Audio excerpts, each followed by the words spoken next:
Cette vidéo est sponsorisée par NordVPN, et c'est bientôt la saison des vacances. Avez-vous pensé à prendre votre VPN ? Alors en fait, moi j'ai perdu mon emploi cette année à cause de la crise économique. Du coup, je peux pas trop me permettre de partir en vacances cette année. C'est pour ça il faudrait que j'économise pour payer l'opération. Je peux répondre? Oui, et vous, monsieur, du coup? Ah ouais, moi j'ai pensé évidemment à prendre mon VPN. Sinon... NordVPN vous permet de continuer à regarder des plateformes françaises depuis l'étranger, ou vos films et séries exclusives sur les plateformes étrangères comme Disney+, ou Netflix depuis n'importe quel endroit du monde. Interviewons au hasard une autre personne dans la rue. Monsieur, qu'est-ce que vous pensez de NordVPN ? je pense qu'ils sont... je pense qu'ils sont formidables, toujours disponibles, c'est clairement le meilleur VPN du marché. Exactement! NordVPN, c'est un outil de cybersécurité tout en un qui évolue constamment. Avec NordVPN, vous pourrez chiffrer vos données, vous assurant ainsi anonymat et confidentialité. Mais c'est aussi la protection anti-menace, ainsi que la surveillance du dark web qui vous alerte en cas de fuite de vos données. Mais NordVPN, qu'en disent les experts? Oui, eh bien regardez, je verse ce liquide bleu dans cette serviette, et voilà, tout est absorbé, aucune perte. Oui, et NordVPN ? Bénéficiez de 4 mois d'abonnement supplémentaire gratuit sur un abonnement de 2 ans. Offre uniquement valable par le lien en description.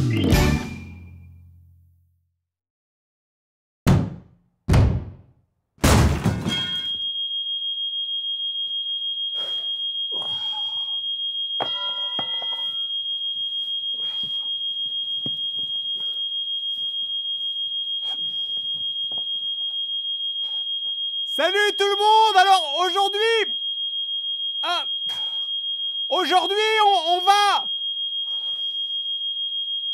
on va attendre que ça s'arrête, hein.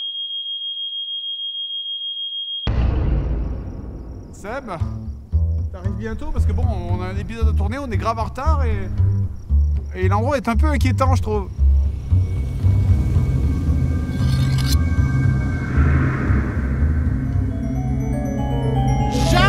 Je te vois! Je suis là dans 1 minute! À tout de suite!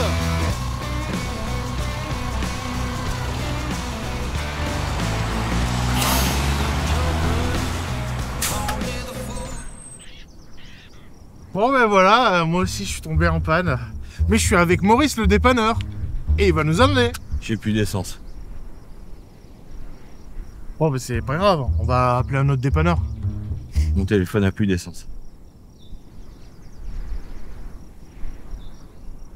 On va marcher, hein? Je connais un resto routier à 5 minutes d'ici. Hein? Vous nous aider?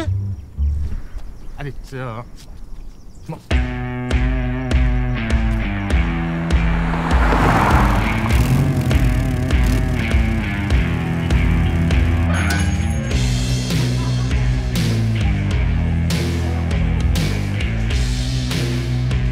Hey, Jojo! T'aurais pas un téléphone fixe, s'il te plaît? Parce qu'on est tombé en panne à côté. Pas de problème, je vais te chercher ça.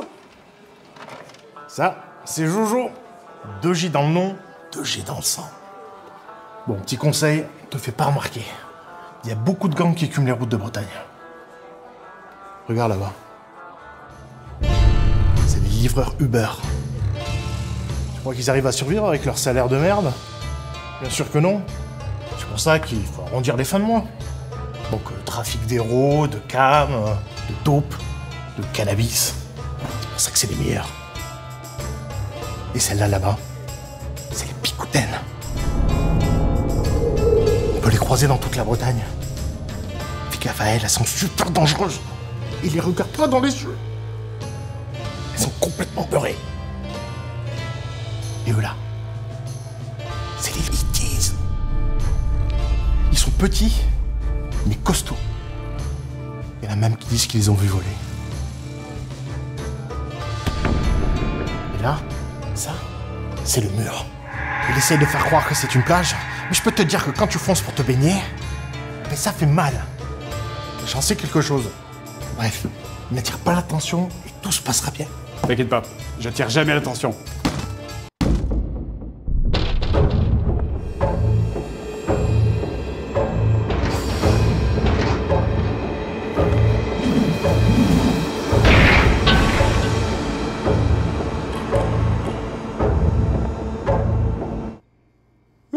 Désolé, j'ai pas fait exprès. Ouais, c'est pas grave, ça arrive.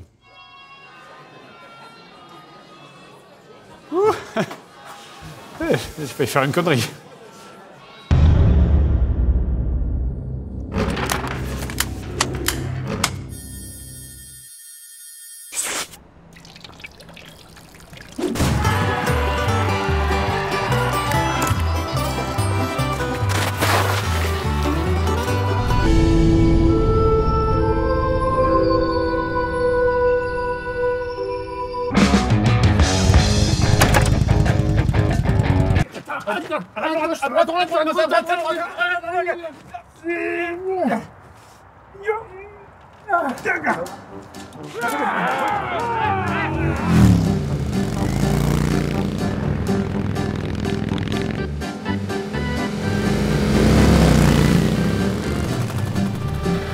Pourquoi on n'a pas pris ça, nous?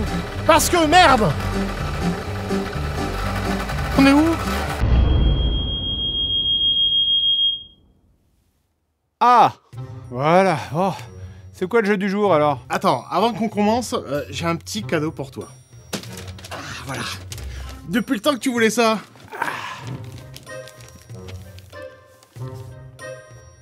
Qu'est-ce que c'est? Devine. C'est une voiture? Non. C'est un four à pizza? Non. C'est une arnaque? Presque. C'est un four à pizza, alors? Non, c'est pas un four à pizza. Allez, je l'ouvre. Oh, c'est un four à pizza! Oui, mais non, mais c'est parce que j'ai utilisé le carton pour... Enfin, bref. Waouh! Oh, une Xbox 360! Elle est neuve? Elle est complètement neuve. Mais tu te rappelles, t'en voulais une depuis très longtemps. Ah, c'est vrai que je voulais ça, ouais, je m'en souviens. Ça, et un JPEG de secrétaire aussi, que je garde toujours dans tous les épisodes à côté de moi. Mais attends, c'est pas une console récente? Mais pas du tout, je veux dire, elle date de 2005. Elle a 20 ans l'année prochaine. 20 ans? Ah bah oui, mais c'est carrément rétro, en fait. Ah bah super. Bon, il y a même un jeu avec.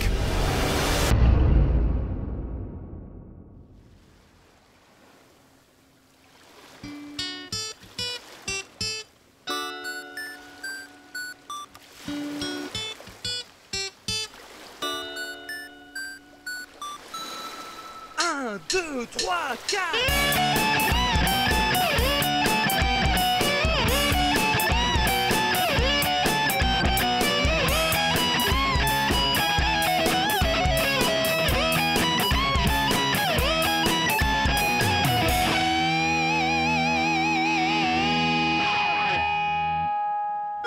Ride to Hell Rétribution, un jeu sorti en 2013, c'est-à-dire en toute fin de vie de la console. Hein. Pour tout vous dire, en fait, 2 mois après la sortie de ce jeu, il y avait la Xbox One qui sortait. Et du coup, vous savez ce que ça veut dire? Ça veut dire que le hardware était complètement maîtrisé, donc ce jeu, ça va être le bouquet final de la console, un jeu vraiment abouti. Le jeu commence donc par une petite scène cinématique en moto qui nous montre... Oula, attends, on joue là déjà? Ok, donc on a une scène où on mitraille des mecs avec une sulfateuse. C'est absolument pas maniable d'ailleurs, mais bon, c'est pas très grave. On tue donc 3 mecs super facilement, puis Ah, d'accord, bon bah c'est terminé. J'en étais où donc? Ah oui, donc je disais que on joue... Ah, mais qu'est-ce qui se passe là? Je joue ou je joue pas? Décidez-vous! Ah, et tout ça pour du QTE là, qui sert à rien en plus. Mais regardez, j'ai lâché la manette! Ça ne change rien à ce qui se passe à l'écran! Mais bref, tout ça était en réalité un genre de flash forward où le jeu te dit en gros, on n'a aucune idée de comment commencer cette histoire. Ce qui est plutôt sympa en vrai, parce que ça te donne l'occasion de laisser tomber avant même de commencer. Après cette intro, le vrai jeu commence sur votre héros de son nom Jake qui sort d'une caserne après avoir terminé son service militaire. Il retrouve son oncle Renaud, connard de Mac, qui l'attend dehors à Gros Muscleville. Vous êtes rejoint par votre petit frère Mikey qui voudrait bien devenir un mec cool comme vous, hein, du genre qui rote devant Turbo en buvant de la 8-6, mais qui surtout voudrait bien rejoindre ses potes pour s'amuser, sauf que votre oncle refuse parce que c'est dangereux dehors. Il décide malgré tout d'attraper une moto et de s'enfuir, vous partez alors à sa poursuite, ce qui nous permet de lancer la première phase de conduite, et là, première observation...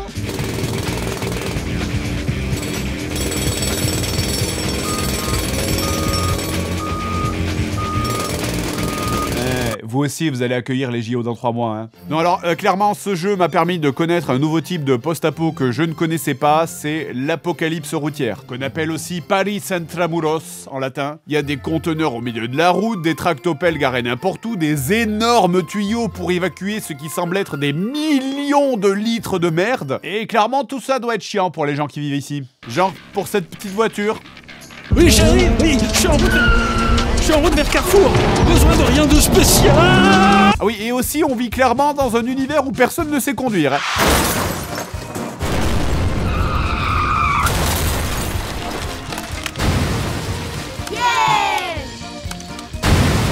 Comment c'est même possible, techniquement, de se retrouver comme ça? Peut-être qu'il a appris à conduire extrêmement bien juste pour être un connard. Bref, on rattrape notre petit frère. Quoi? Mais pour aucune raison particulière, en arrivant dans la ville, soudainement des gros mecs musclés débarquent et commencent à nous embrouiller. This is like a skinny little baby cow, ain't it?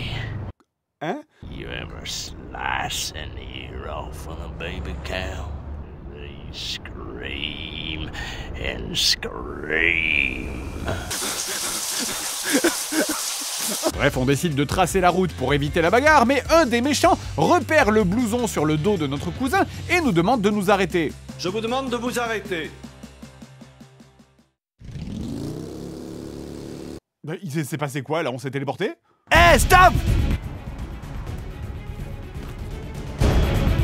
Arrêtez-vous! Attrapez-les! Les gars, emparez-vous d'eux! Arrêtez!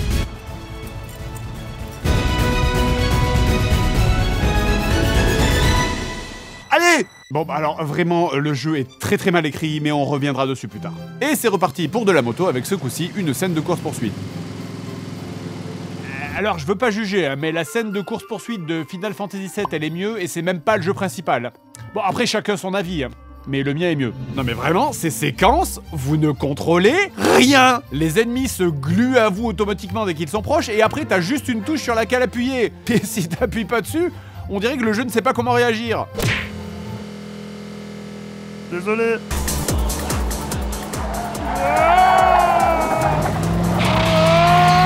En gros, dans ce jeu, il y a 3 types de séquences en moto. Il y a la bagarre sur les motos, qu'on vient de voir, les courses-poursuites, où vous devez rattraper un seul ennemi, et enfin, aller d'un point A à un point B. Ah, mes préférés.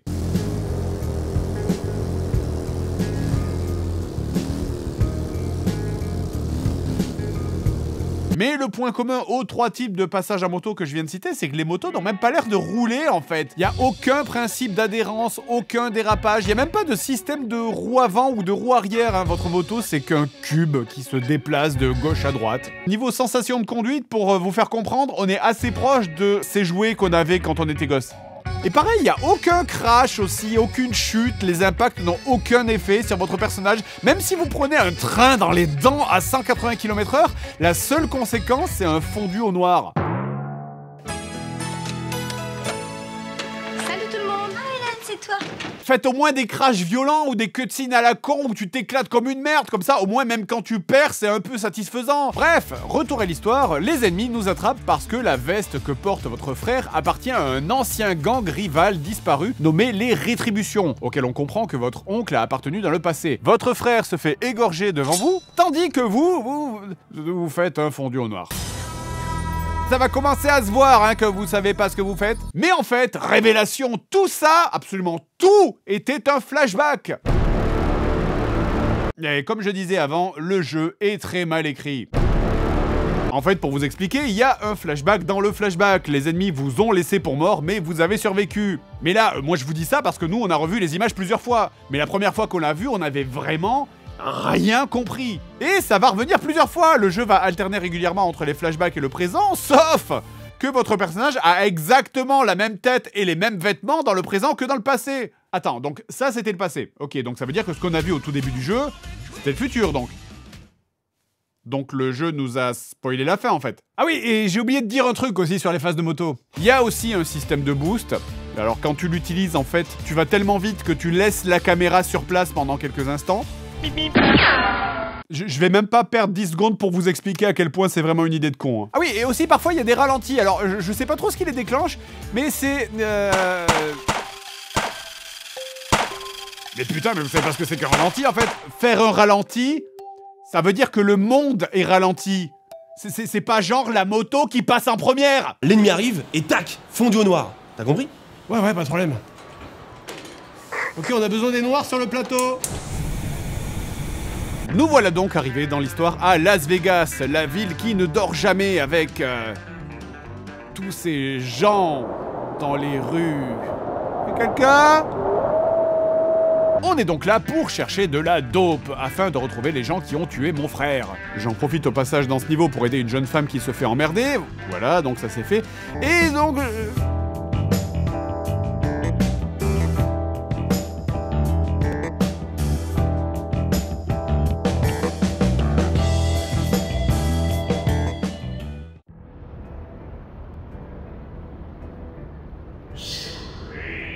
Qu'est-ce qui vient de se passer? Eh bien, en fait, quand un monsieur et une madame s'aiment beaucoup, ils vont dans la chambre et ensuite ils vont... Mais je sais ce qui vient de se passer, merci, mais pourquoi ça vient de se passer? Mais ça n'a servi à rien dans la mission, hein. La dame, elle m'a pas donné une info pour retrouver mon frère ou quoi? Non, rien.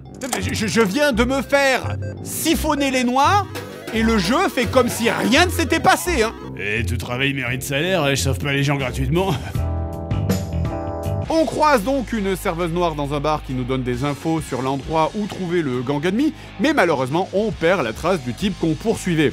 On tombe alors sur une mécanicienne qui veut bien nous donner l'info en échange d'un coup de main pour récupérer son alliance. On la ramène donc jusqu'à la maison en question, on fait la mission en tabassant quelques connards, et une fois que la mission est effectuée... Putain mais bordel, on est dans un film de cul ou quoi là? Qu'est-ce qui se passe?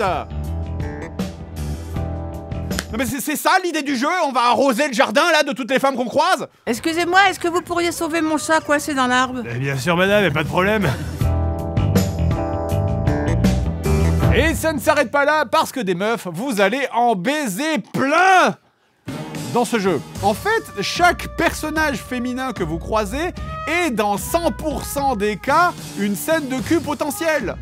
Et si vous voulez ma théorie là-dessus, c'est qu'en fait, tout ce jeu a tellement une imagerie crypto-gay avec tous ces personnages qui font de la moto torse nu, huilé, en portant des blousons en cuir, en se parlant avec des voix suaves, qu'on dirait que le jeu il a besoin de se rassurer en fait. Alors 100% hétéro ici, j'adore le vagin, j'adore les lolos, j'adore la bite, enfin, je veux dire, j'adore mettre la bite dans le...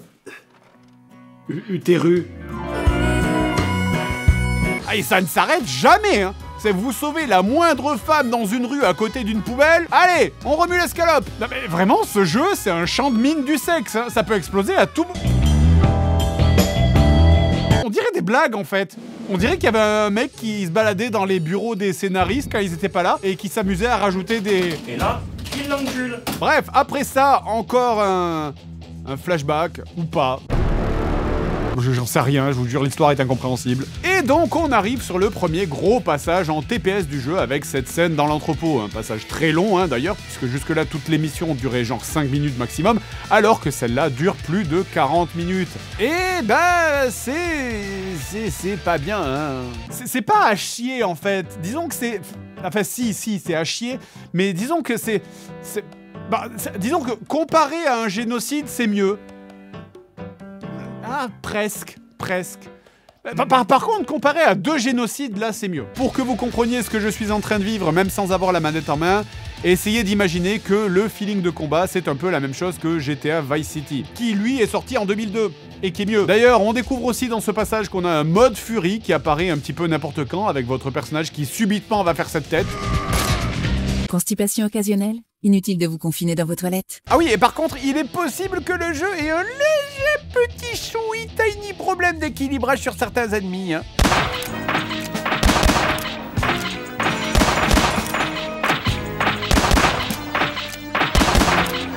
Bref, après ce passage dans l'entrepôt, on a donc à nouveau une scène de course-poursuite, avec cette fois comme originalité que ce n'est pas vous qui conduisez, vous serez à la mitrailleuse. D'ailleurs, on est visiblement dans un monde où tout explose en dérapant. Hein, si c'est des motos, quand elles dérapent, elles explosent. Les ennemis, quand ils se gênent entre eux, ils explosent. Mais même quand tu tires pas dessus et que le pilote tombe, ça explose. Attention chérie, il y a un petit peu de verglas là. Ah ouais, clairement, je comprends que personne mette de casque, hein, visiblement ça sert à rien. Regardez cette scène, je veux dire, ok, alors les flics mettent des barrages, pourquoi pas. Mais déjà, les barrages, ils sont clairement pas terribles, hein. Monsieur, je maintiens que ce serait plus efficace si on mettait les deux côte à côte. Non! Non! On veut pas! Ok. Alors, au moins, est-ce qu'on pourrait virer le tremplin? Et surtout, la vraie question, c'est pourquoi ça explose? On est genre à un spectacle de Disneyland? Je trouve ça cool que les flics dans ce jeu sont un peu plus bêtes que genre des castors. Et nous voilà donc à la fin du prologue. On peut maintenant personnaliser sa moto ainsi que vendre de la drogue pour gagner de l'argent. Ah, qu'est-ce qu'on ferait pas pour la justice quand même? À partir de là, on entre dans un genre de hub dans lequel on va pouvoir refaire des missions secondaires, acheter du matériel, des armes, customiser sa moto dans un magasin. Et aussi, le meilleur truc, bloquer des passants. Je comprends pas, j'étais dehors tranquillement, je marchais, et puis là, il y a un type qui se met sur mon chemin, et du coup, maintenant, je suis bloqué là, et je vais sûrement crever ici, du coup. Retour donc à Las Vegas, où on retrouve la serveuse de tout à l'heure qui se fait embêter par des mecs du groupe Licence 4. On la sauve, et... Allez, ah bah si, hein, évidemment, voilà. Allez, c'était le seul personnage féminin à qui j'avais adressé la parole sans lui coller une lasagne dans le four, hein, il fallait bien réparer l'erreur. Allez hop, et la galette complète, hein, sur le billard. Génial.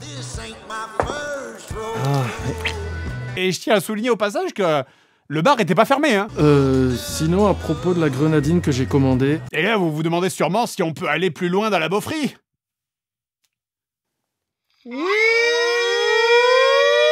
That was gonna get ugly. You saved us. My pleasure, ladies. Thank you. Thank you. Thank you.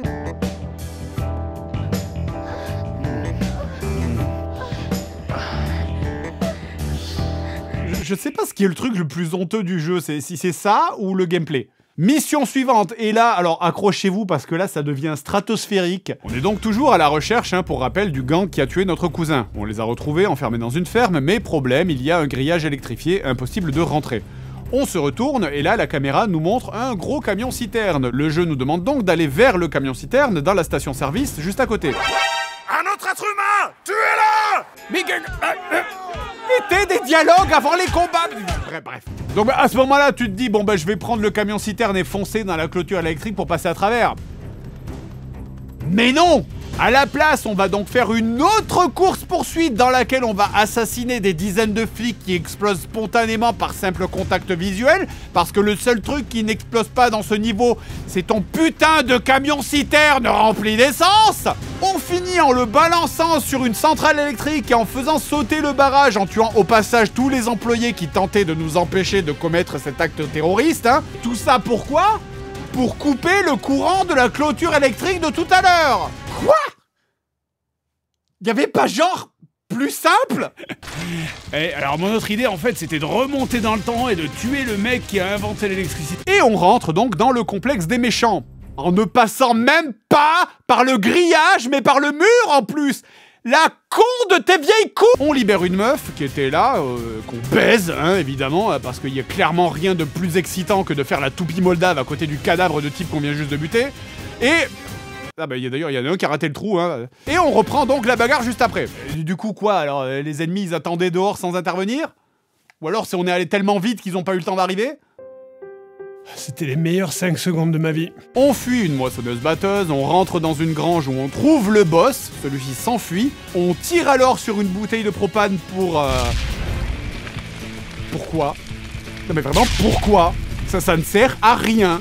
C'est juste pour créer une fuite spectaculaire dans une grange en feu, mais qu'on a nous-mêmes provoqué, ça ne sert à rien.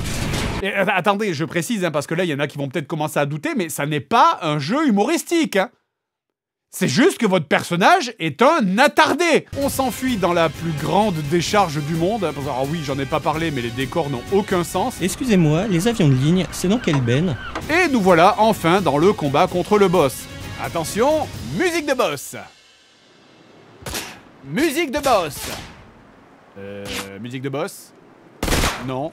Bon, bah tant pis, alors, léger bruit de vent sur une plaine vide.mp3 alors. Bon alors après on peut reconnaître quelque chose de jeu, hein, c'est que les missions sont relativement variées. Par exemple la mission suivante ça consiste à tuer des gens sur un ring de boxe. Oui, hein, j'ai dit tuer, c'est C'est juste des exécutions en public, il n'y a pas d'autre mot. Mais, alors attention, évidemment, c'était pas lui le méchant, parce qu'en fait, eh bien, le méchant, il travaillait pour le méchant encore plus méchant.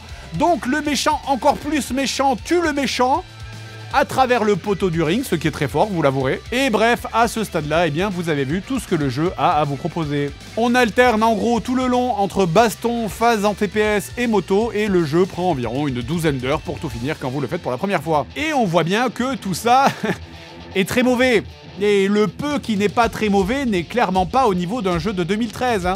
On rappelle que la Xbox One sort 2 mois après. Alors, on peut expliquer une partie de ces problèmes par le fait que Right to Hell Retribution a été dans ce qu'on appelle un Development Hell. Le jeu a été développé par E-Technics, édité par Deep Silver, un éditeur très prestigieux, connu pour plein de jeux plutôt cool, et il devait à la base être un open world dont on peut encore voir quelques résidus dans le jeu, avec ses phases où on se déplace sans rien faire, et dans des missions qui ressemblent à des missions d'un GTA. Mais en plein milieu du développement du jeu, dont la sortie était prévue pour 2008, l'éditeur lâcha complètement ses développeurs qui durent finir le jeu de leur côté tout seul et sans financement. Changement de cap donc, toutes les missions du jeu furent reliées mal par un scénario bancal et évidemment, eh bien, on voit le résultat. Et on avoue que chez JDG, on ne comprend pas cet échec, hein. Pourtant le développeur nous avait habitués à des grands titres du jeu vidéo comme Street Racing Syndicate, divers jeux de NASCAR ou encore Big Murder Truckers 2 avec son fameux slogan « Truck me harder ».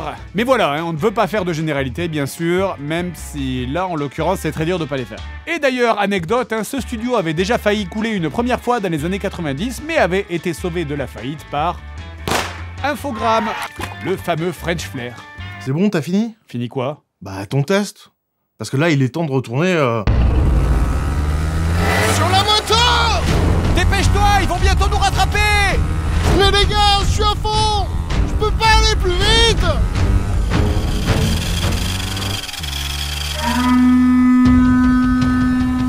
T'entends ça?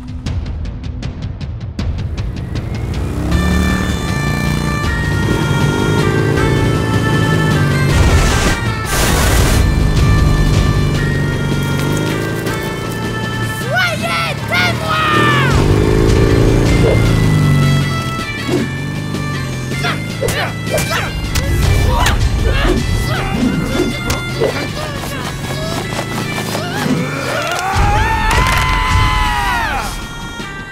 Oh bah merde!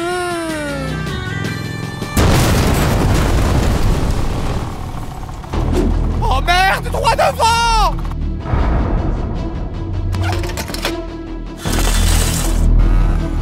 C'est pas un problème pour moi!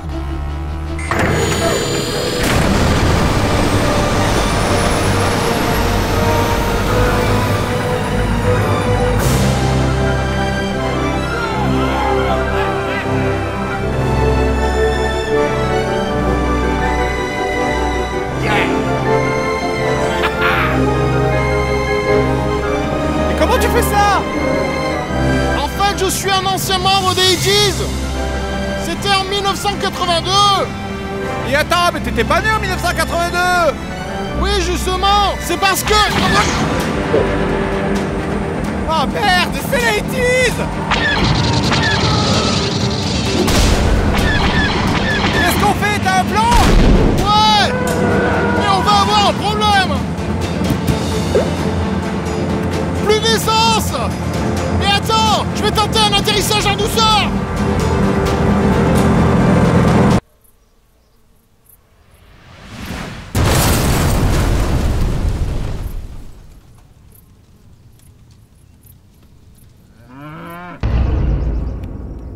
Eh mec, quelle journée! Ah, tu te rappelleras où on est garé? Au moins, avec tout ça, on doit pas être très loin des locaux.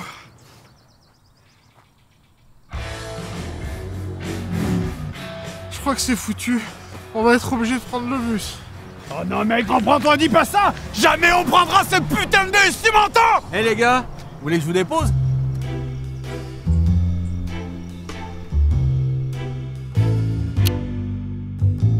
Eh ben, on en a vécu des choses aujourd'hui, hein. Merci Maurice. À la prochaine, salut. Bon allez, bonne journée les gars. Oh merde! Oh, c'est la marche arrière! Bon allez, bonne journée. Au revoir, Maurice. Et ben voilà. C'est parti? T'as les clés?